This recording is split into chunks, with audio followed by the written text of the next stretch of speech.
G'day guys, it's Pat here from Tom's Outdoors. And today I've got a video on some of the gear that I use for lake fishing.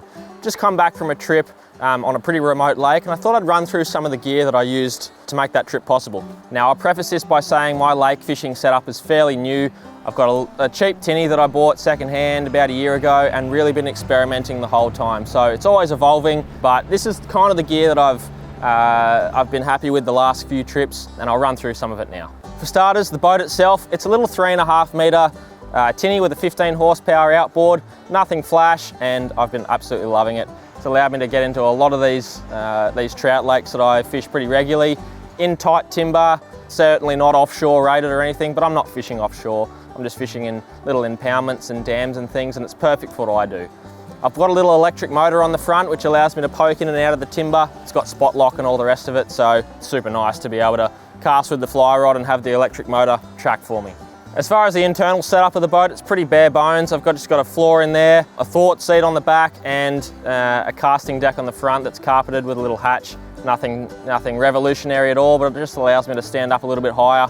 It's pretty unstable, it rocks around a little bit, but no, it definitely gets me to where I want to go, and I've been super happy with it for a little 3.5 metre boat. Now the fly fishing stuff, the rod that I used mostly on that trip was the 9'6" 6-weight Redington Predator rod. This is a awesome lake rod I've found over the last couple of trips. Yep. That 9'6", that little extra length just allows me to punch cast a little longer out in between timber and get a little bit more distance. To that, it's got a Redington Ace fly reel on it. Machined reel, I mean, a fly reel's a fly reel, right? Holds your line nicely. The big thing with lake fishing, I find, for me, is having a good selection of lines. Now, the line I used the most was a full sink line. This is a Scientific Angler's Intermediate Sink 3, Sink 5. So it's a fast sinking line, but I also take a full intermediate line. This is a Scientific Angler's Intermediate Clear Camo, full intermediate the whole way through. And I also take a full floating line. I find having a few densities of sinking line, a full sink, an intermediate and a full float, it allows me to change depths throughout the day. If fish are feeding deeper or up shallower, I can change that throughout the day. So yeah, between the full float, intermediate and the full sink line on the Predator, that was my setup.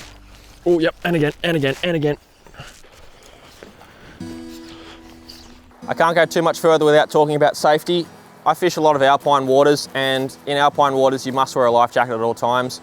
I like these auto-inflating life jackets. It's a little less bulky than wearing a full foam life jacket. Keeps it nice and low profile when I'm casting away. And yeah, if I happen to go in, that's gonna blow up either the auto-inflators or a manual inflate with a draw, with the cord. But you always need a life jacket, that's a given. Another piece of safety equipment is the Garmin InReach Mini 3. This is the updated version. The InReach Mini 2 has been around for a long time. I've got this new updated version. A lot of the same features with a couple of upgrades, a little longer battery life, little higher signal for sending messages. It's also a touchscreen, which makes it nice and easy, but a sat phone is key. Most of the places I find myself fishing are out of service and pretty remote, so that's always an essential. The net that I've been liking over the last couple of years is the Orvis Guide Net. Long handle, pretty deep bag, enough to reach over the side of the gunnel and net fish. What I keep all this stuff in is the Yeti Go Box 30. This is the 30 litre version. They do a 15 and a 60 litre. I find this is a good balance of being small enough to be in my boat that doesn't have a lot of room to move around in, but also big enough to hold everything I need for a day. I keep everything in here, all my reels, all my flies, and a bunch of other stuff. So the Yeti Go Box 30 litre always comes with me on the boat trips. Can't leave home without the electric remote. This controls the electric motor that I hang around my neck. I probably need to experiment with a foot pedal. Can get a little bit annoying every now and again, casting with your fly rod, retrieving, and then having to drop your rod and pick the remote up, and then, all of that stuff. So I'm probably looking to getting a foot pedal at some point, but at the moment, that remote is, I never leave home without that. A pair of scissor forceps. These never leave my fishing kit. I've actually got a couple of sets of these that I keep around my in various fishing bags and things. But this allows me to cut line, get hooks out of fish, crimp barbs, all that sort of stuff. This is the one tool that I have that I can't really live without in my fishing. Various rolls of tippet and leader material, whether it's monofilament fluorocarbon. I use Maxima a lot to build leaders for my sinking lines. I use a pretty short leader overall with that deep sinking line. Anywhere between 5 and 7 foot is fine for me. I've got a big streamer box that I take along on the trips. I've got a side for single hooks and a side for double hooks. I use pretty much the same fly the entire trip. I've got a video on how to tie that fly pattern that I use basically the entire trip, which I'll link somewhere. You can check that out. But I used small woolly bugger variations basically the whole trip. On day 2, we got a little bit of rain, well, more than a little bit. It rained a whole heap. So a good shell is essential. This is an old Rab shell, which has been serving me great for the last couple of years. This is a Rab Meridian. They don't make this one anymore, but any shell from Patagonia, Rab, etc., etc., etc. Always good to have in mixed weather. To that as well, with the weather, I was wearing a pair of waders in the boat. Now I had it was myself and Dean, the cameraman. If I'm out by myself, I probably wouldn't wear a pair of waders in case I go in and fill my waders up. That's no good. I'd probably just wear a pair of pants like this, or maybe some shell pants. But yeah, with 2 of us in the boat, I felt comfortable wearing waders, but just play that at your own risk if you're in a boat by yourself wearing waders.